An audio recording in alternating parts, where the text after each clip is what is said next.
They told her, dress for war. She showed up in flip-flops, sipping tea, smiled, left with their commander's badge, and a map to their capital. She never raised her voice. They told her to gear up, armor, weapons, rage. She walked in wearing flip-flops. No fear, no shield, no problem. The generals laughed. The soldiers mocked. A few hours later, she walked out calm and carrying their commander's badge. They expected armor. She brought attitude. The Galactic War Summit was invitation only. 14 allied species, 12 hardened generals, 3 warlords with confirmed planetary exterminations under their belts, and 1 human. She was late. When she arrived, the room didn't fall silent. It burst into laughter. Flip-flops, a baggy gray shirt, no translator patch, no sidearm, just a cheap ceramic mug in her hand with a faded inscription, "Don't make me speak twice." The Velrath commander stood to greet her, more out of disbelief than courtesy. "You were told to dress for war." She took a sip from her mug. "I did." The Gadran admiral whispered something acidic. She smiled without looking. His neural implant seized up mid-sentence. He dropped. Not dead, not damaged, just off. As if someone had found the pause button on his thoughts. No one moved. She stepped over his body, found the seat meant for the Earth delegate. Didn't sit.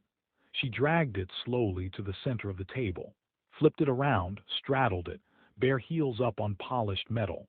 And then she said nothing, just stared at them, drinking, listening, as if she were the audience and they were the performance. The room recovered fast. Diplomacy by aggression was a familiar language. The Draxian war priest issued a threat in 4 dialects. She tapped her mug twice. He fell unconscious, heart rate stable, dreaming, twitching, smiling. The monitors tagged it as REM level 7, euphoric recursion. He wouldn't wake for 3 days. One admiral asked if it was a weapon. She said no. The mug, no. Her mind, no.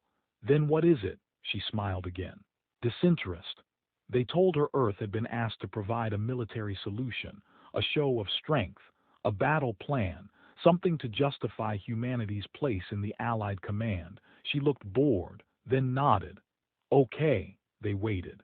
She said nothing else. Minutes passed. One warlord slammed his fist on the table. "If you have no plan, leave. You're wasting the war's time." She stood, walked to the edge of the table, knocked once on the surface. And the entire room's interface grid blinked out. Lights dimmed. Backup systems stayed dead. No signal, no uplink, no fleet control, just darkness and the slow, creeping return of silence. Then the emergency channel flared once.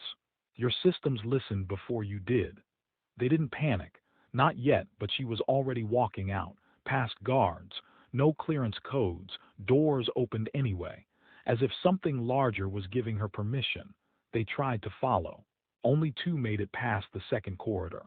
The rest found themselves walking in loops, returning to the same junction. Same lights, same wall glyphs, same cold sense of being left behind. The 2 that followed found her standing in the center of the strategic AI core. She looked at nothing, touched nothing, still barefoot, still holding her mug. The defense AI asked for her identity. She said nothing. The lights changed from red to blue. All external command relays disconnected. The AI spoke again. Acknowledged, standing by. The 2 officers stared, frozen. "What did you just do?" one whispered. She looked back, eyes quiet. "I dressed for war." An hour later, a single message was logged into every commander's private terminal. "Don't mistake silence for absence. She is not here to fight. She is here so you never have to." They tried to restore control. Nothing responded.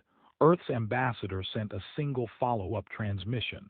No apology, no warning, just one sentence. She wasn't sent to attend. She was sent to see if you were worth saving. The summit ended early.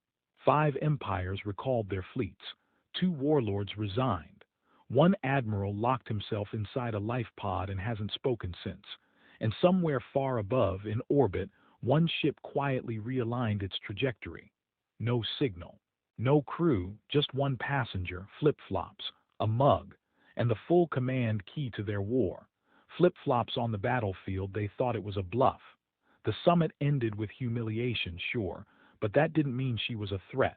She hadn't attacked anyone, just confused them, embarrassed them, humiliated command, so they called her bluff the old way, deployment. The Velrath coalition launched a clean operation: precision orbit drop, heavy mechs, kinetic troopers, imp blanket skirmish drones, all headed to one planet, a dust ball system just beyond Allied space. The location, classified, no civilians, no cameras, no witnesses, just her, sitting in a ruined amphitheater with wild grass curling between the stone seats, still wearing flip-flops, still holding her mug.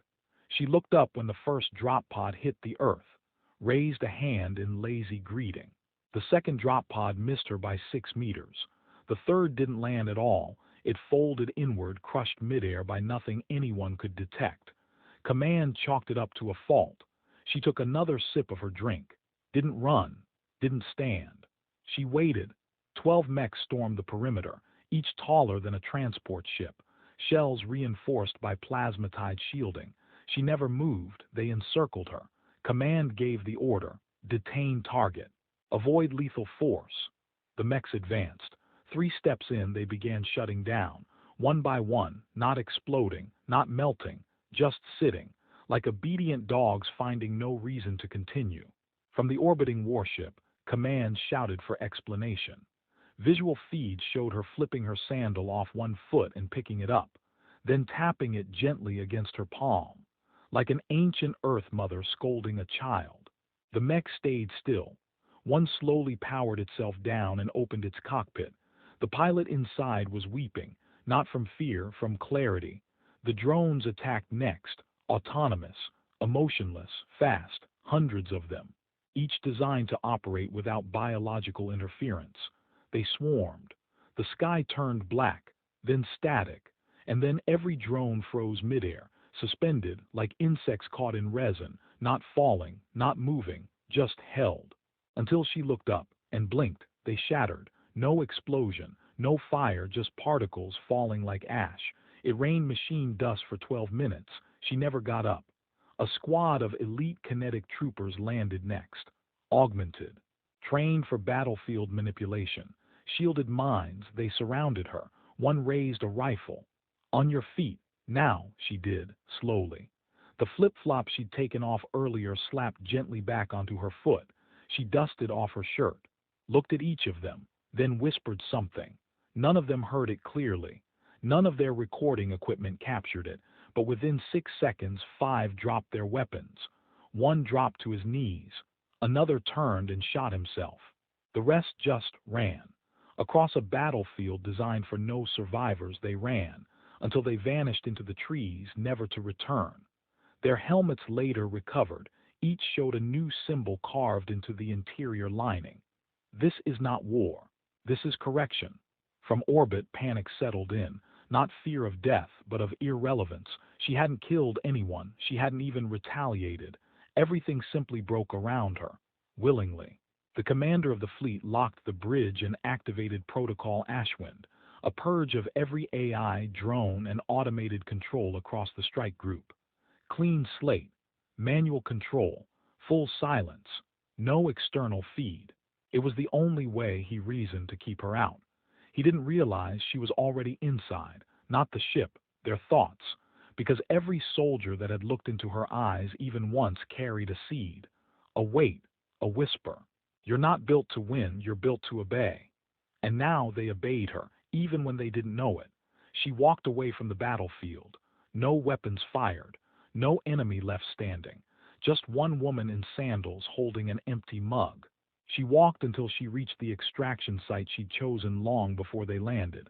A cliffside platform with a full view of the valley, and on the cliff was a chair, just one, facing the stars. She sat, crossed her legs, waited.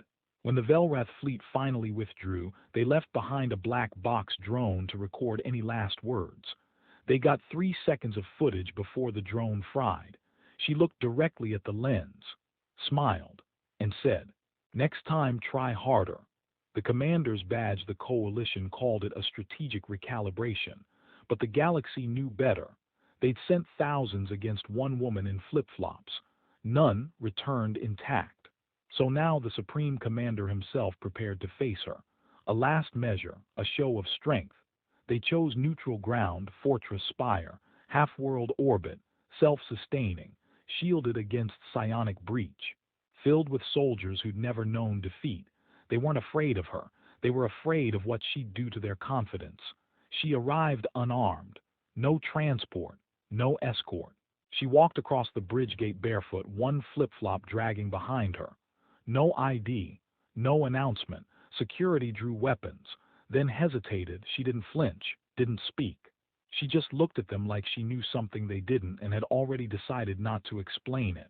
The weapons lowered, doors opened, not by order, not by hack, by obedience. The Supreme Commander waited in the chamber built for victory, a room lined with banners soaked in enemy blood, a throne of alloy bone, armor forged from war trophies. He wore the symbol of 100 conquered systems on his chest, each one earned through slaughter. He thought this would be different, personal, so he stood and faced her. "Do you know who I am?" She nodded. Still not impressed.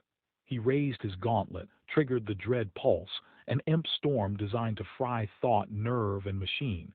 She blinked. Nothing happened. He fired again, and again. The room started bending at the corners. His armor began to vibrate, not from energy, from shame. She walked forward slowly. Each step echoed like a countdown. He activated every defense he had. Kinetic repulsion, gravity reversal, mind-lock disruptors. None worked. She stepped past all of it like gravity obeyed her instead. He drew his blade, a relic of the Empire's first extinction campaign. It hissed with psionic death. She tapped it once with her finger. It crumbled. Dust fell in slow motion. No fire. No noise, just history ending. He tried to run. The doors wouldn't open. He ordered the guards in. They refused, not from fear of her, but because they were on their knees, every single one, some weeping, some smiling. One whispered, "She forgave me." The commander backed into the throne, eyes wide, chest heaving. "You can't just walk in here and take everything." She said nothing, just walked up the steps, stopped in front of him, raised one hand, and gently plucked the badge from his chest plate. He didn't move, didn't breathe, he didn't stop her. His hands never even lifted to resist. She turned, walked down the steps, stopped at the door, looked back, and said, "This isn't your war anymore." Outside the chamber, no one saluted, no one spoke. They simply watched her leave. No escort, no resistance, just the sound of flip-flops on steel, and one badge glowing faintly in her hand. Not hacked, not claimed. Given because deep down, even the Supreme Commander knew he hadn't lost to her. He had simply been replaced. The only dress code is power. There was no declaration, no ceasefire, no surrender treaty signed. Yet the war ended, not with weapons, but with understanding. Because after she left Fortress Spire with the commander's badge in her hand, the galaxy realized something.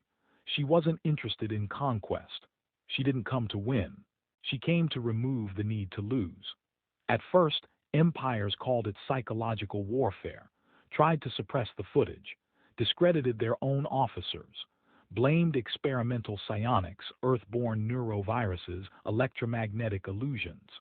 But the pattern kept repeating. Wherever she went, resistance stopped before it started. Fleet deployments reversed course mid-flight. Mechs refused to power up.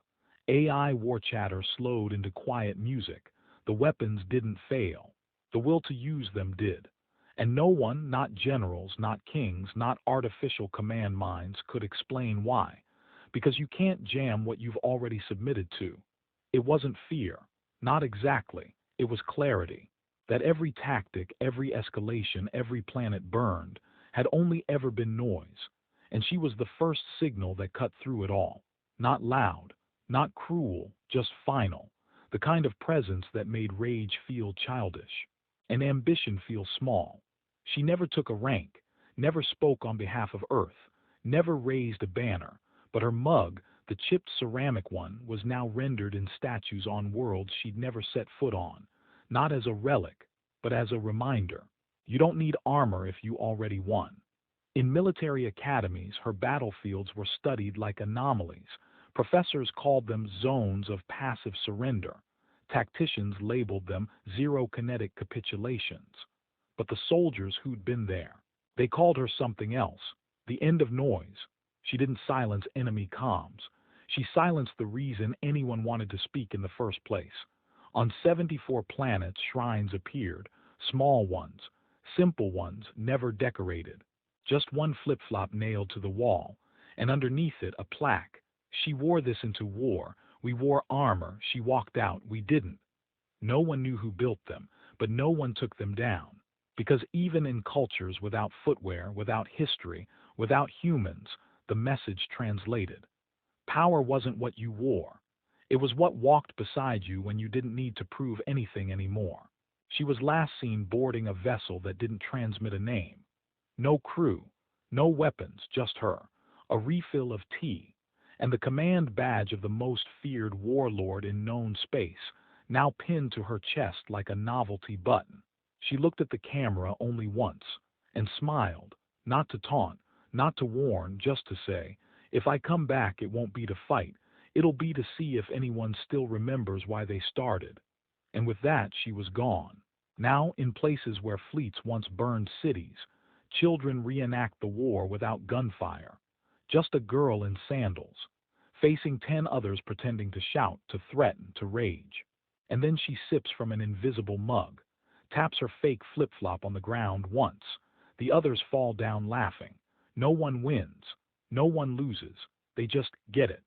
Because long after the last soldier was decommissioned, long after the last AI dismantled its war directive, there remained one immutable truth. The galaxy didn't surrender to a weapon. It surrendered to a woman who didn't care if she looked like one. And across every map, on every strategic table, one quote remains etched in steel above the command display. We told her to dress for war. She dressed for victory instead.